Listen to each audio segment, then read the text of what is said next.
Okay, so today we're going to talk about the T cell metabolic checkpoint. T cell metabolic. Yeah, it's hard to write. Checkpoint.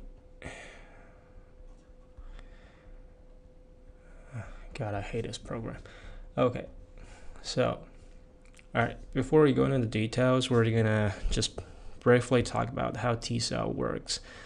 So let's say you have a cell right here. You have a cell, and it's just living its life, and all of a sudden you have a little pathogens here, and obviously what we have is Treponema pallidum that gives you delightful syphilis, and it's just living its life. And okay, the cell is gonna tell the T cell, and at this point this T cell is naive. Okay, it has never been encountering with any other pathogen, and after activated by the cells, it's gonna do a couple of things, but ultimately it's gonna develop into different lineages. You have T helper cell, TH, and you have T cytotoxic, TC. You also have Treg.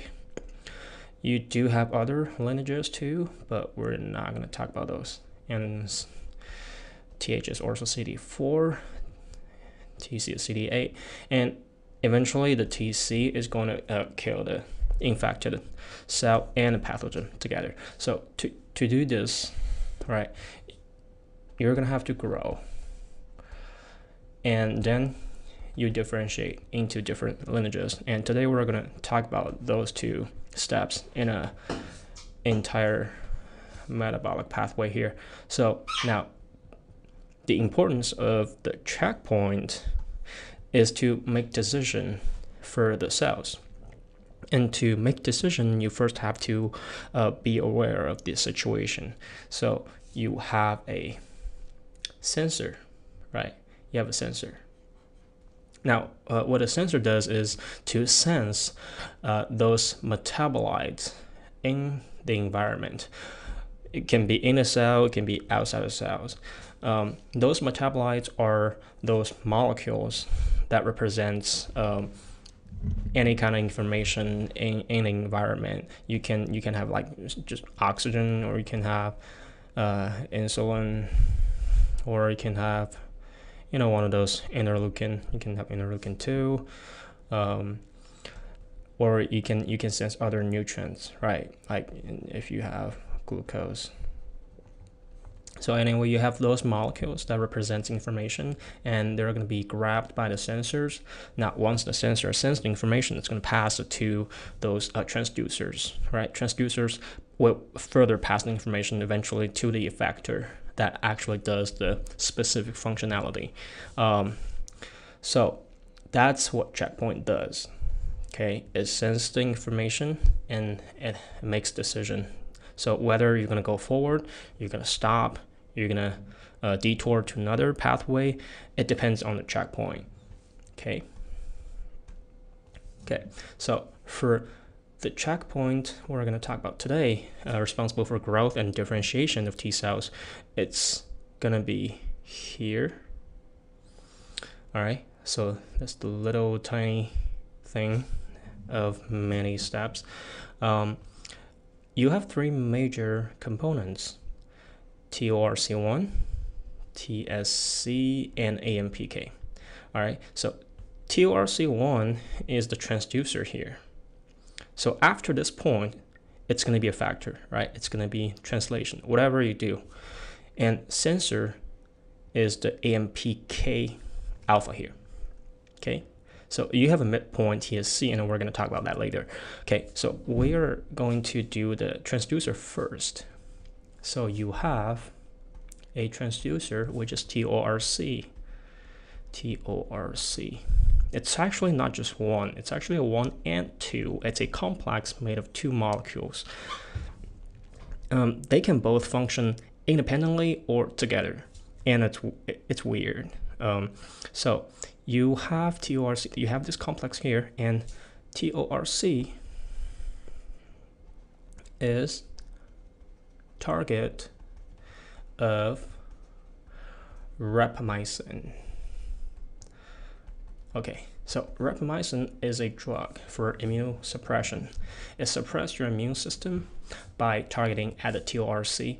Actually, it does not really directly target at the TORC complex. It targets at another adaptive protein called Raptor. And we are going to talk about the Raptor later on. Okay, so Raptor is an adaptive protein binding to the complex, and it matters to the conformation structure of the TORC complex.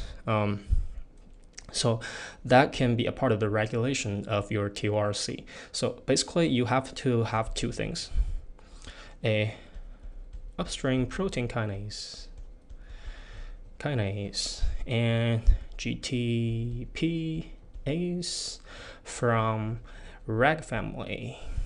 Okay, those two work together, okay, to phosphorylate the TORC, actually specifically TORC2.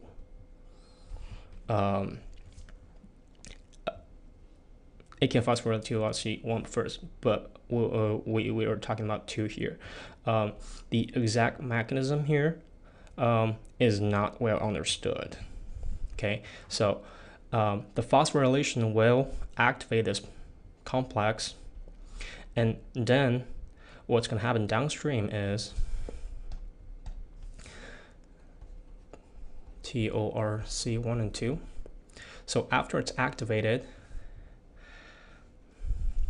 it will go forward, but before it can finally do the job, you have an tRNA synthesis pathway here, which is this little thing here, and it's luteal. Notice luteal, tRNA synthesis pathway that will determine if you can eventually go forward or not. Okay, so if everything's okay and you go forward, you can do a couple of things. So the TORC1 will help you to differentiate into TH1 and TH17, and TH1 is for, intracellular infection, just like the syphilis we got in first, and TH17. Those are 2 sub-lineages of a T helper cell. It helps with a fungal infection. All right, you have a mushroom here. Well, actually, it's kind of misleading because mushrooms belongs to Basidiomycetes, and they're mostly eatable mushrooms, especially those colorful ones. For those pathogenic fungus, you actually are talking about like Ascomycetes that giving athletic foot or jock itch. And then you have TORC2 will give you TH2, which is for parasitic infection like malaria. Okay, so that's what happens when you go forward and everything is green light, right? So TORC1 and 2 complex. Now, how do we regulate this? And you have TSC. TSC, just like TORC2, is another complex made of 2, and TSC stands for tuberous sclerosis. That's the name of the genes that makes it. Okay, so as long as TSC1 and 2 complex is functioning, it will always inhibit TORC. So if this one is working, there's no downstream pathway, signaling pathway. And the way it works is TSC2, it has a GAP activity, GTP activating protein kinase. So it's working, and it will inhibit, right? It will inhibit the TORC. Okay, so if this is working, your cell does not really further grow and differentiate. Now, if your cell does want to further grow and differentiate, you need to find a way to stop this, right? You need to find a way to stop the TSC2, 1 and 2. Okay, so the way to stop it is by another protein kinase called And that is working, that's a serine threonine protein kinase, and it's working with another molecule called PI3K. So this pathway is called AKT PI3K dependent pathway.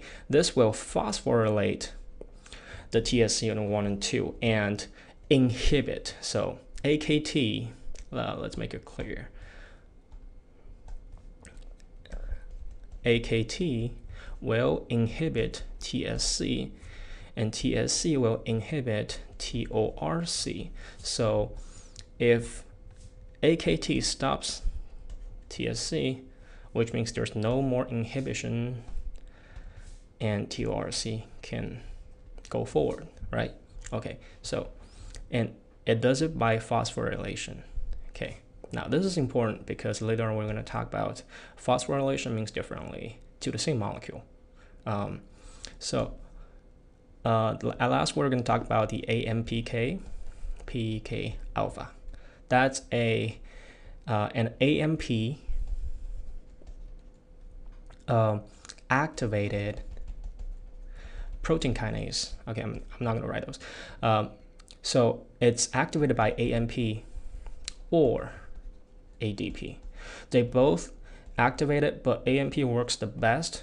So AMPK has high affinity to those two molecules, and it can function as a sensor, like we talked about, the sensor of the AMP and ADP. And if you think about this, AMP and ADP are representing how much energy do you have. In other words, the energetic status of your intracellular environment. So if you have lots of energy, you should not have lots of AMP and ADP, right? The concentration should be low.